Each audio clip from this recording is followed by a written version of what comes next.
NVN के दोस्तों, हसन कमाल का सलाम, नमस्कार। कमाल की बात में आपका स्वागत, आपका इस्तकबाल, आपको वेलकम।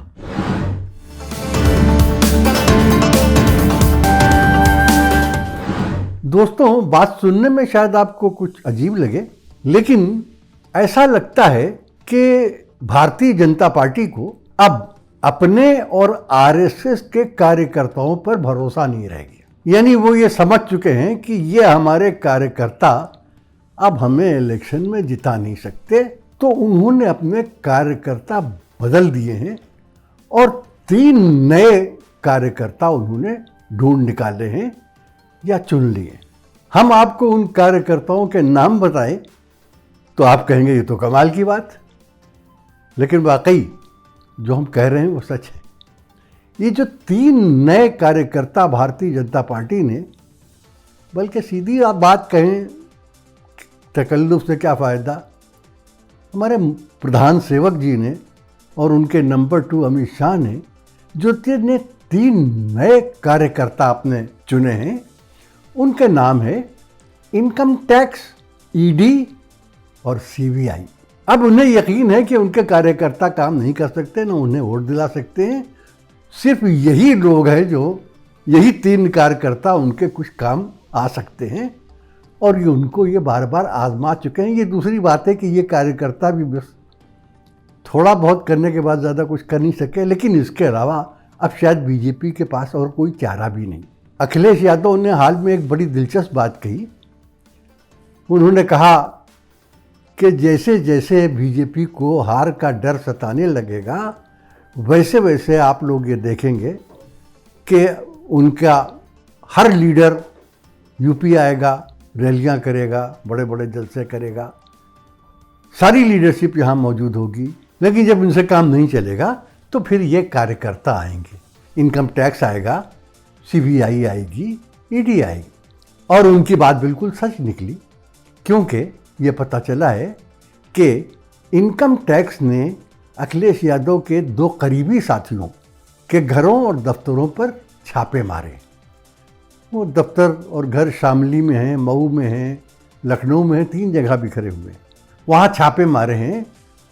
और इस तरीके से बीजेपी ये साबित करना चाहती है कि ये अखिलेश यादव और उनकी पार्टी के लोग कितने करप्ट हैं। मगर हंसी आती है सोच के कि ये आपको अब पता चला। इलेक्शन के 2-3 महीने पहले, 4 साल से आप वहाँ राज कर रहे थे यूपी में, और दिल्ली में तो 7 साल से कर रहे हैं।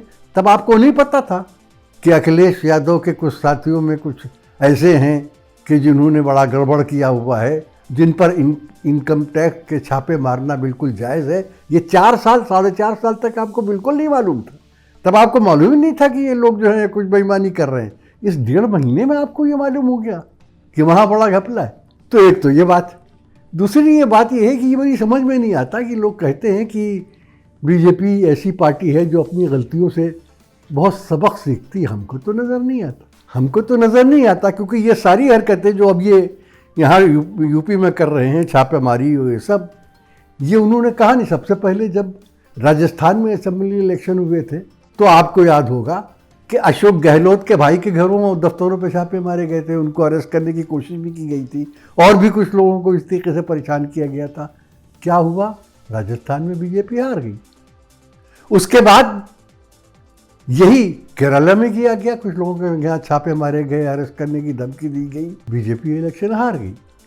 तमिलनाडु में भी ये कोशिश की गई है कि डीएमके के कुछ लीडरों के घरों पे इनकम टैक्स के और ईडी के और सीबीआई के छापे मारे गए, वहाँ भी बीजेपी इलेक्शन हार गई।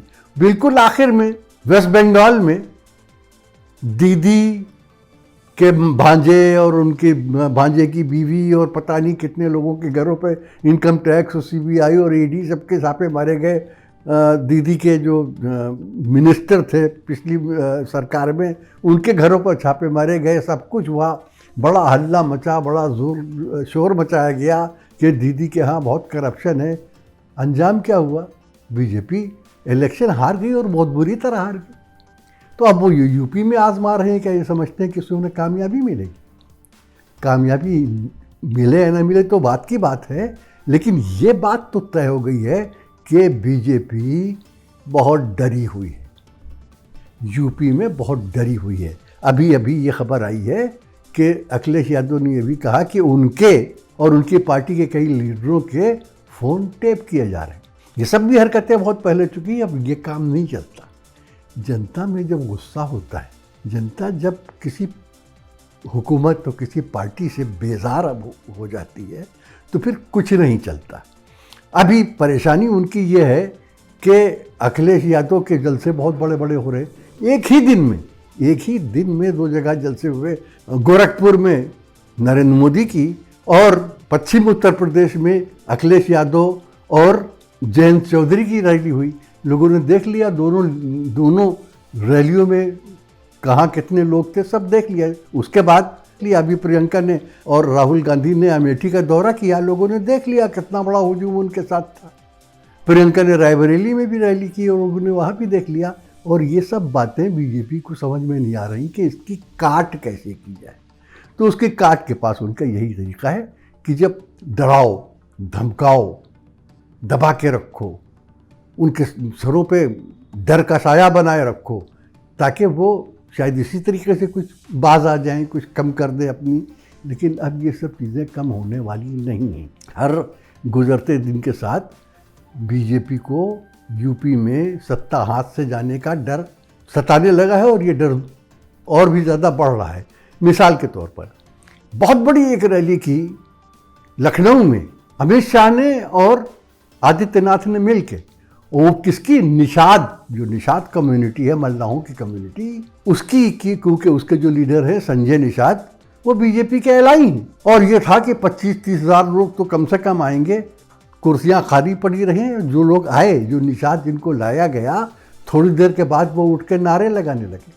जैसे ही अमित शाह की तकरीर ख़त्म हुई, उन्होंने नारे लगा लिए, क्योंकि उन्होंने बताया कि हमें तो ये कहकर बुलाया गया था, जहाँ लाया गया था, कि यहाँ पर निषादों के लिए आरक्षण का, रिजर्वेशन का ऐलान किया जाएगा। उसकी तो कोई बात ही नहीं हुई।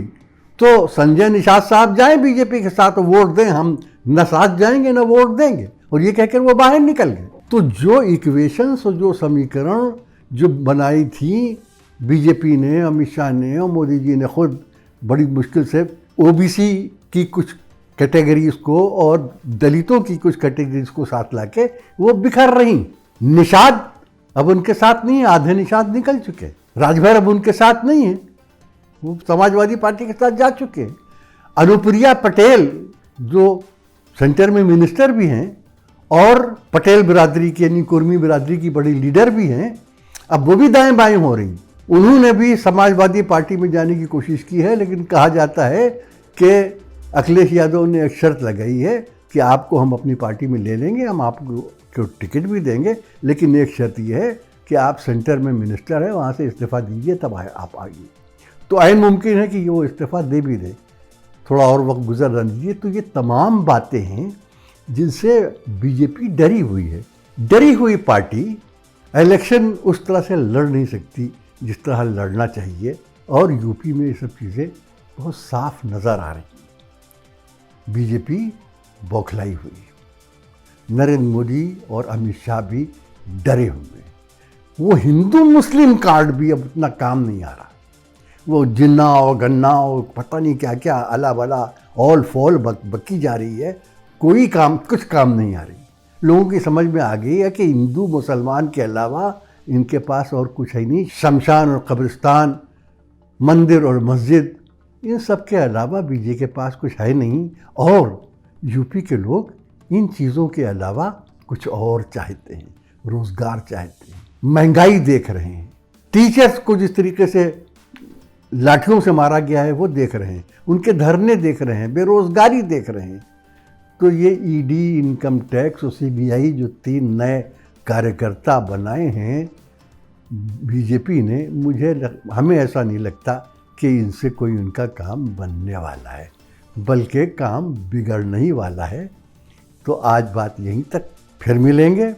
इलेक्शन जैसे जैसे करीब आता जाएगा आपसे मिलते रहेंगे, आपसे बातें करते रहेंगे। तब तक के लिए हसन कमाल, आज़म शहाब, डॉक्टर सलीम और फैसल सैयद को इजाज़त दीजिए। जय हिंद, खुदा हाफिज।